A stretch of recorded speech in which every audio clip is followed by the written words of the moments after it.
Olá, quero desejar um ótimo dia para vocês, que o Senhor Jesus Cristo venha derramar da sua graça sobre cada um. Gostaria de deixar para vocês uma meditação da Palavra de Deus que se encontra no livro de Gênesis, capítulo de número 6 e versículo de número 5.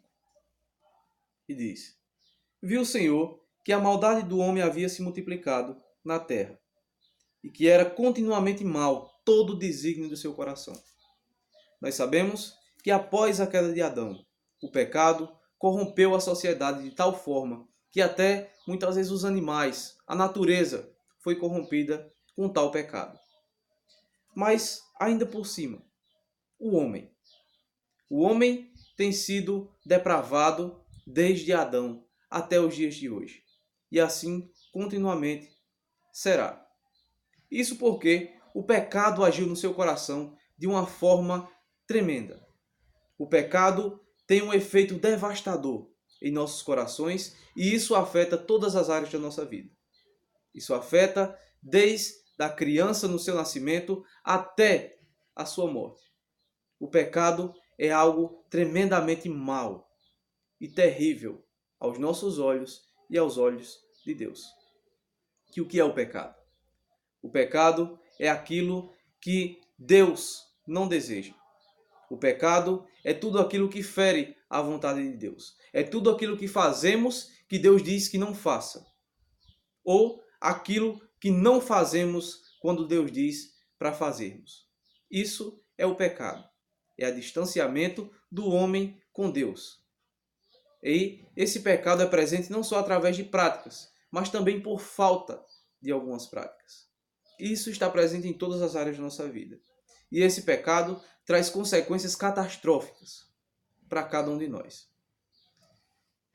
E eu quero trazer para vocês alguns fatos a respeito disso. O pecado se deu justamente por causa do afastamento do homem de Deus. E havia a necessidade, pois após a consumação do pecado por Adão, todos nós estávamos mortos. Isso, você pode abrir a sua Bíblia na carta aos Efésios, capítulo de número 2 e versículo 1. Ele vos deu vida, estando vós mortos nos vossos delitos e pecados. O pecado é algo que traz a morte. O pecado é o trabalho pelo qual o pagamento é a morte. E esse pagamento é dado pelo próprio Deus. Quando nós desobedecemos a Deus, quando nós nos distanciamos de Deus, nós estamos trazendo, acarretando para a nossa vida morte espiritual e também a morte física. A nossa morte física foi uma consequência do pecado de Adão. Morte essa pela qual nós nunca poderemos nos esquivar. Ela pega desde o homem na mais alta estatura de riqueza até o mais pobre. Do negro ao branco, ao indígena, em todas as áreas da nossa vida. O pecado tem atuado e também gerando com ele a morte. Em Romanos, capítulo número 3, versículo de número 23 e 24 versículos. Pois todos pecaram e carecem da glória de Deus, sendo justificados gratuitamente por sua graça, mediante a redenção que há em Cristo Jesus. Todos nós pecamos, e todos nós outrora estávamos mortos, e alguns ainda estão. Mas há uma solução. Deus quer que nós reconheçamos o nosso pecado, que nós reconheçamos o nosso erro. O nosso ego muitas vezes não nos deixa enxergar a nossa situação de pecadores. Ao ponto de, em algum momento da nossa vida, nós acharmos que não somos tão pecadores assim. Ah, eu faço bem. Eu faço boas ações. Eu sou uma pessoa boa. Eu não fumo. Eu não jogo. E assim dão inúmeras desculpas para dizer que não são tão pecadores assim. Mas a Bíblia nos fala que todos nós, todos, do menor ao maior, pecamos. E a nossa visão de enxergar o que é bom e o que é mal é diferente da visão do nosso Deus. Deus enxerga o mal, muitas vezes, em muitas das situações da nossa vida. Nós achamos que é necessário apenas que matemos uma pessoa fisicamente para que sejamos assassinos.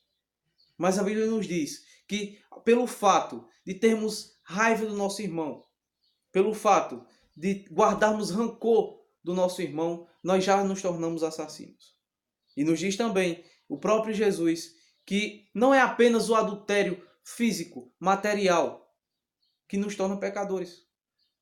Por exemplo, se você olhar para uma mulher, ou se uma mulher olhar para um homem com desejo de tê-la, de possuí-la, você já pecou.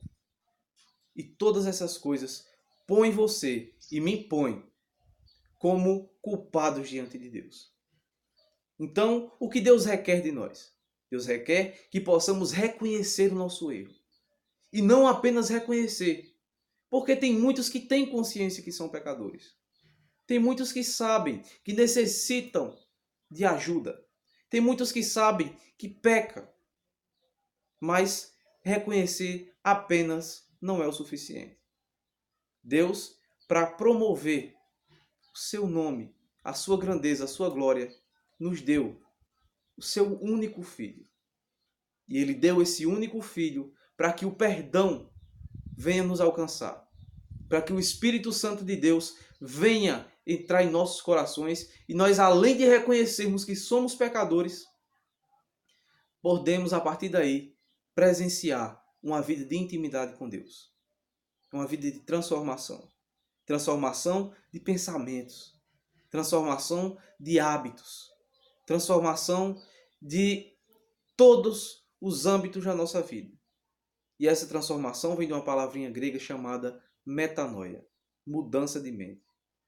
Que nós possamos trazer ao nosso contato, ao nosso convívio com nossos amigos, com nossos irmãos, conversas sadias, conversas que nos aproximam de Deus e fazem também com que essas pessoas se aproximem de Deus. Que nós possamos trazer para a nossa vida um contexto de santidade, de pureza. E assim seremos verdadeiramente chamados de novas criaturas. E esse pecado que outrora nos matou, que outrora nos colocou em uma situação de morte desde o nascimento até a velhice, esse pecado foi derribado pelo sangue do Senhor Jesus. E que possamos ter essa certeza em nossa mente, que o sangue do Senhor Jesus nos transforma e faz de nós novas criaturas. Em 1 João, capítulo de número 2, versículo 17, nos diz: Ora, o mundo passa, bem como a sua concupiscência. Aquele, porém, que faz a vontade de Deus, permanece eternamente. Nós vemos que por mais que atraentes sejam as propostas desse mundo, que por mais que desejáveis sejam aos nossos olhos, esse mundo é passageiro. Toda proposta que o mundo, que esse sistema lança para nós como sendo boas propostas, são enganosas, são passageiras. Quando nós tentamos ocupar o vazio que há dentro do nosso coração com qualquer outra coisa que não seja Cristo, que não seja Deus, o nosso coração ainda continuará vazio. Muitos de nós tentamos tapar esse vazio com sensualidade, com promiscuidade, com todo tipo de desejo, de torpêndias, de porfias, de tudo. Mas esquecemos que esse vazio só pode ser preenchido pelo Criador, pelo Senhor e Consumador da nossa fé. E diante da nossa situação como pecadores, diante da nossa situação como réprobos, como depravados, Deus nos mostra uma solução. E essa solução se encontra em João 3,16, que diz: Porque Deus amou o mundo de uma tal maneira que deu seu Filho unigênito, para que todo aquele que nele crê não pereça, mas tenha vida eterna. Deus amou o mundo. Ele amou os seus em todo o mundo. Que deu o seu único Filho. O seu Filho, a qual foi lançado numa cruz e provou do cálice da ira de Deus. Cálice esse que seria derramado sobre nós. E ele deu, entregou o seu Filho, e o seu Filho também aceitou ser entregue em nosso favor, em favor daquele que ouve, que escuta a palavra de Deus e que crê nessa palavra. A Bíblia nos fala nessa passagem, João 3,16, que todo aquele que nele crê não pereça, mas tenha vida eterna.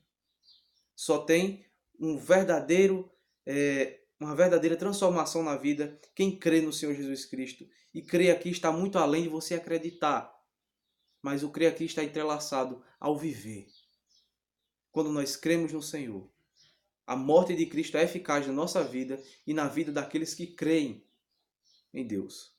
Cristo morreu para que nós que estávamos mortos pudéssemos receber vida com Ele. E Ele ressuscitou, levando assim consigo a glória. A glória pelo pagamento dos nossos pecados. E esse pagamento não foi efetuado ao diabo, nem foi efetuado ao homem. Esse pagamento foi efetuado pelo próprio Deus. Muitos têm a ilusão de que o inferno é o local onde Satanás é o rei e todos estão sofrendo lá e sendo subjugados por Satanás. Mas o inferno é a manifestação da ira de Deus. O inferno é o julgamento dado pelo próprio Deus, a qual o próprio Satanás estará provando dessa ira. Satanás não vai ser o maior no inferno, não vai ser rei de nada. Satanás irá sofrer junto com aqueles que não entendem o favor de Deus, entregando seu Filho Jesus. E gente que cospe na face de Cristo todos os dias. Gente que se entrega à perversidade do pecado todos os dias e se distancia da glória de Deus. Mas que essa palavra venha tocar o seu coração e que o Espírito Santo haja de sobremaneira fortemente em você. Em Provérbios capítulo 28, versículo 13 diz: o que encobre as suas transgressões jamais prosperará, mas o que as confessa e deixa alcançará a misericórdia. Que você venha confessar ao nosso Senhor, que você venha reconhecer que você é um pecador, assim como eu, que todos nós somos pecadores. E que você venha entregar a sua vida, se render, se prostrar aos pés do nosso Senhor Jesus Cristo, reconhecendo assim que você necessita de um Salvador.